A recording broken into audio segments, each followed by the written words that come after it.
Hello and most welcome to H812. We have a nice and sunny February day today, February the 7th. It's a Monday. It's almost spring-like here. Still no sign of any flowers. We usually have the white ones coming up, some sort of onion. But if this continues with the sunny weather, I'll assume they'll be coming up in maybe a week or two. Lovely having spring again. I will talk a little bit more about Rudolf Gasch or Gachet and the Tale of the Mirror. And I'd say his book Tale of the Mirror is the most eloquent exposition of deconstruction I have so far encountered, bar none. Not even Spivak is that eloquent.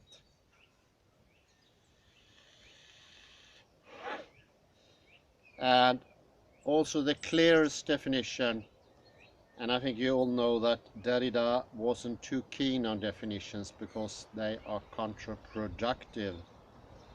But this is sort of an imagery more than a definition, but is absolutely to the point. Always remember this. Deconstruction never deal about reflection. It is never about mirroring.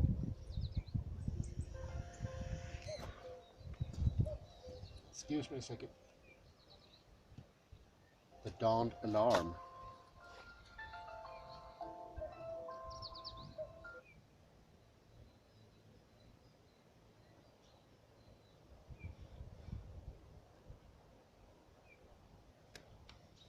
Sorry about that. The mirror is an incredibly good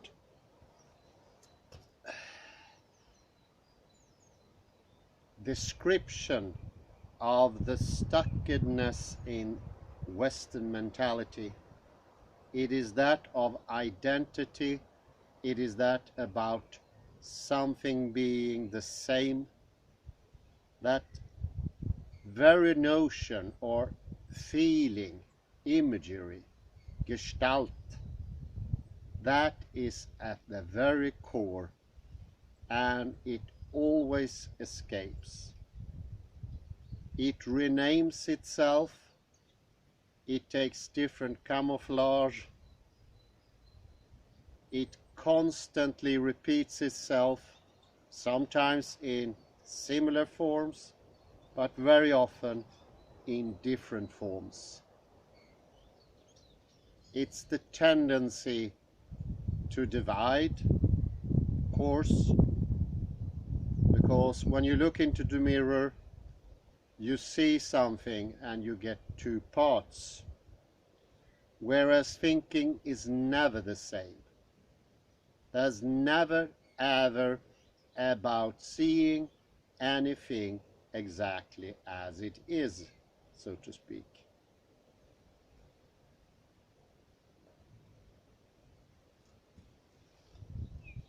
That is the very contradiction of thinking.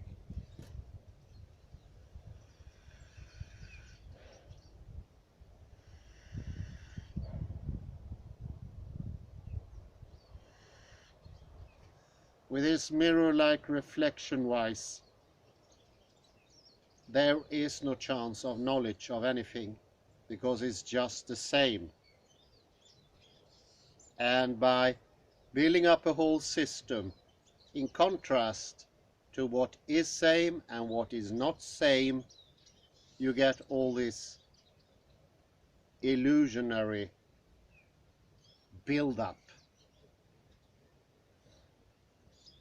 Gachet shows that Derrida managed to sort of find the little thread that built everything up, and he pulled it and it all fell down.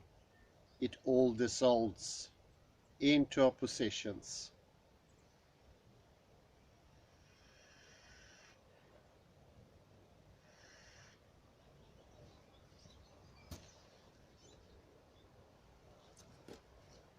Yes, opposition creates a tension in the text, but it's not a tension that could be understood. It's a tension that covers the true meaning of what is written, said, or meant.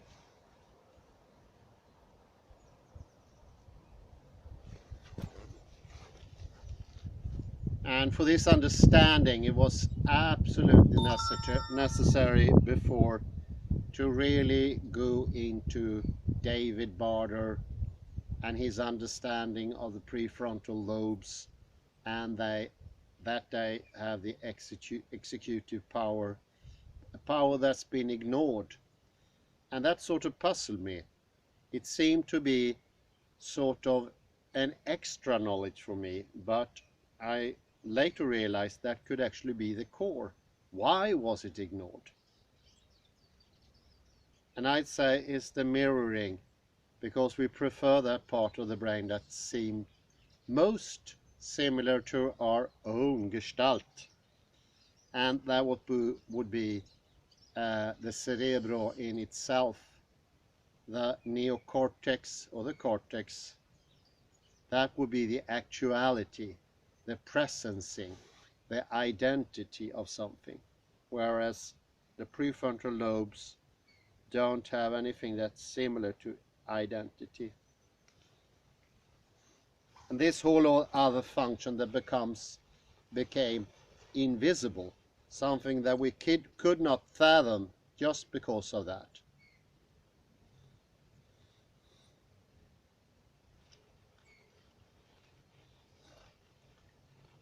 And also the discovery within the science of cognition, neurology, that representationalism maybe was once upon a time the most dominant feature of all of cognition science, but it needed to sort of test its power on reality, and then it started to show it did not work.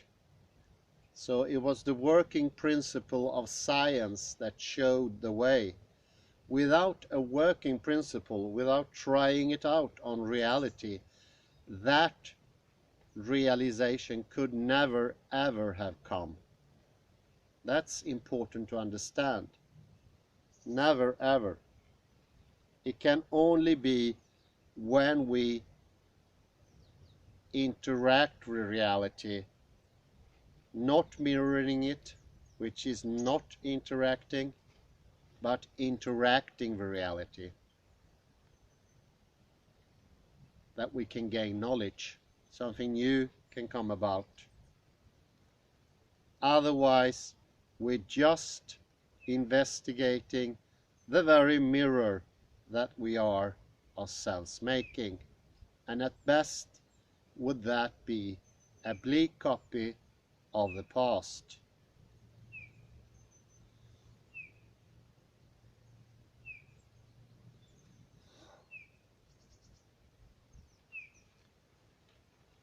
This realization also needed the discovery of Jeremy Schmamann, the need for the cerebellum.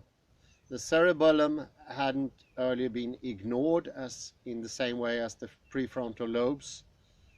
Once they were damaged, they were obvious for the presencing, for the presence, immediately discoverable features.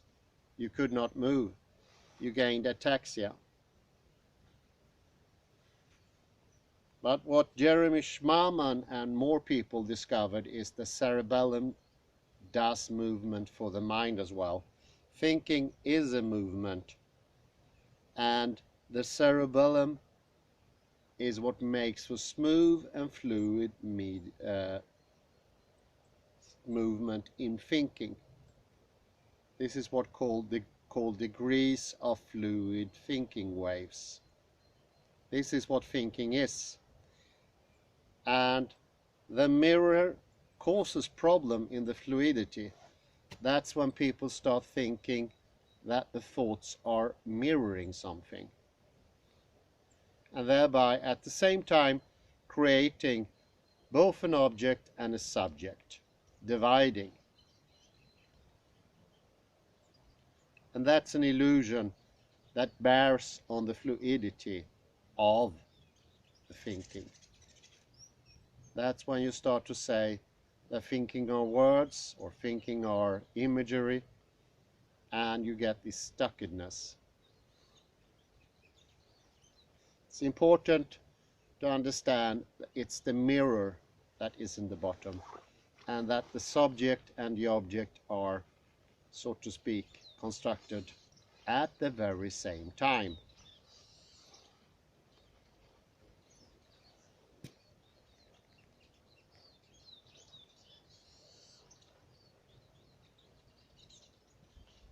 Subject and the object becomes sort of a replacement for reality, an ersatz for actually being present and seeing things, interacting with things that could be different. But whereas the subject and the object takes the difference away, both in the subject and in the object. It could be seen as a filter that only lets some things come through, and those things that come through are random. So we get only a random idea of the world.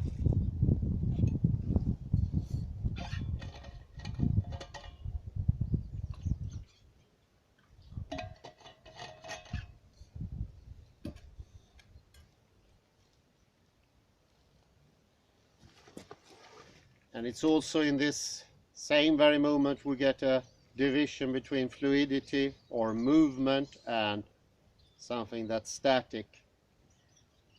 That's also a division made up by the mirror image. And we tend to go in two directions. We prioritize stability most usually until recently, or we go in the opposite direction and say that everything is movement.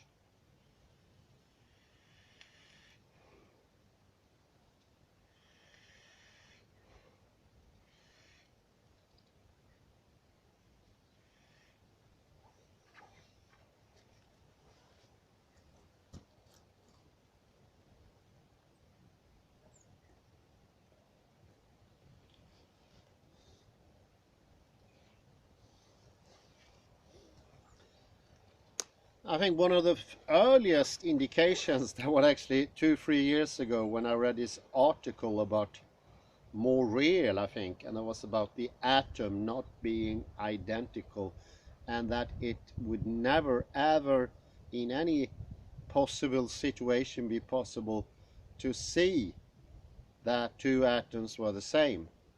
That is just not possible.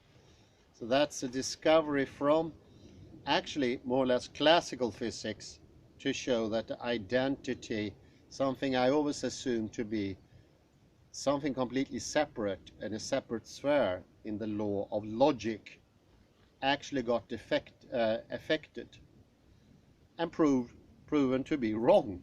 The identity proven to be wrong.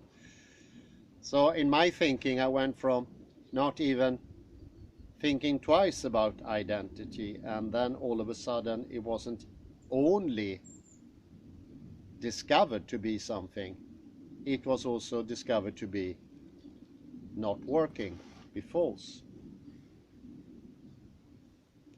I think that could have been one of the quickest development I ever had.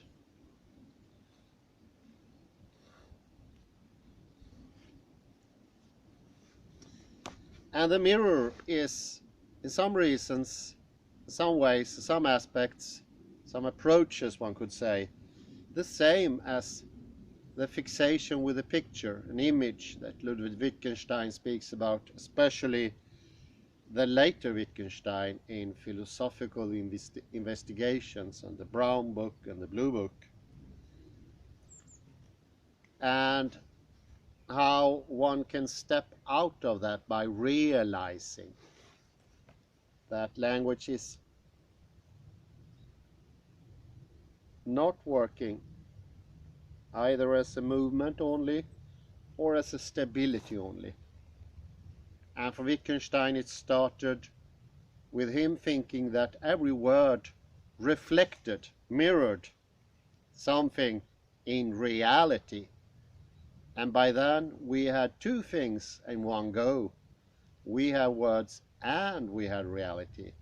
And in between them a polarity, a sort of upheld tension, an energy sucking tension that each and every one needs to uphold, that doesn't uphold itself. It's almost like we need to tense ourselves to have that possibility.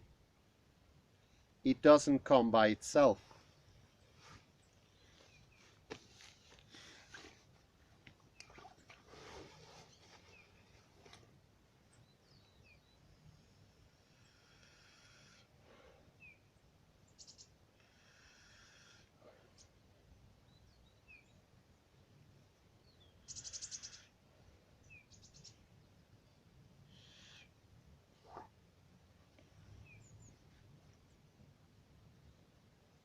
This opens up a lot for us human beings. It opens up for a world that is always different, never the same. And it's more interesting, and we can start to interact with the real world little by little.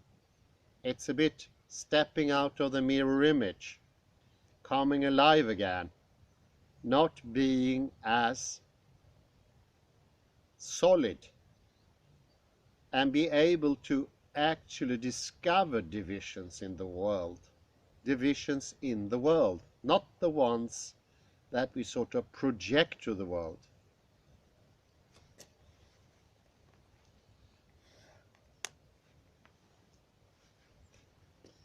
And no longer are we going to equalize thinking to experience or being conscious, as so many people did in the philosophy, in the history of thought, like David Hume, René Descartes, Plato, Aristotle, and so forth.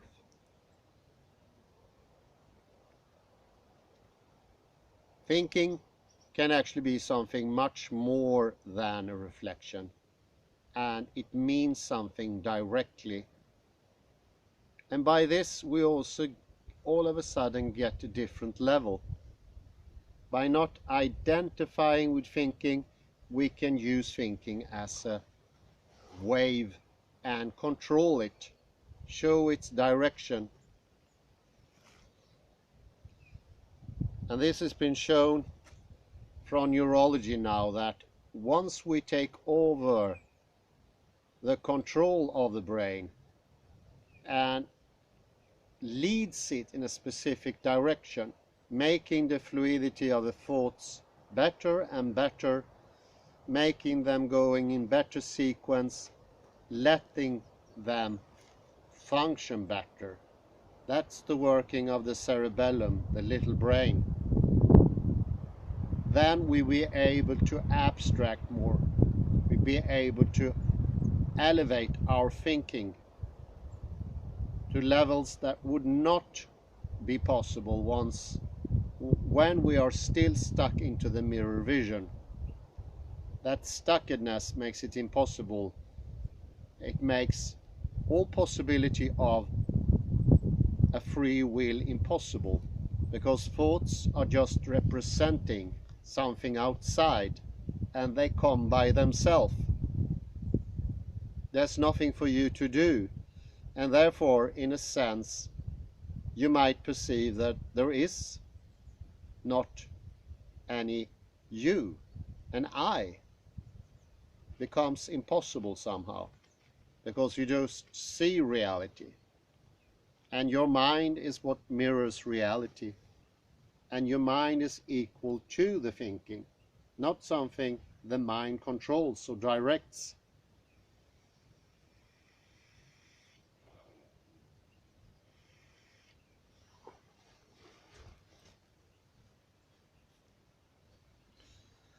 Well, when I'm thinking about Rudolf Gachet and his Taint of the Mirror, it's interesting because I start thinking maybe I might have good use of that book once upon a time when I started with Derrida. But I don't know if it actually would have been accessible, because looking at the thoughts as mirroring instead of seeing them as the flow of thoughts that, for instance, David Hume could have said. That is very different, but it's in a way incredibly similar. And to be able to do that minuscule distinction that in the beginning makes for such a little difference. We are talking about an inkling of an inkling. It's a Planck constant of difference. But in the end, in the long run, it makes an incredible difference. Really happy that I came about Gachet's book. I'm sure to go return to it and have a more encompassing view at it. I say thank you very much, and I wish you a pleasant morning. Bye bye.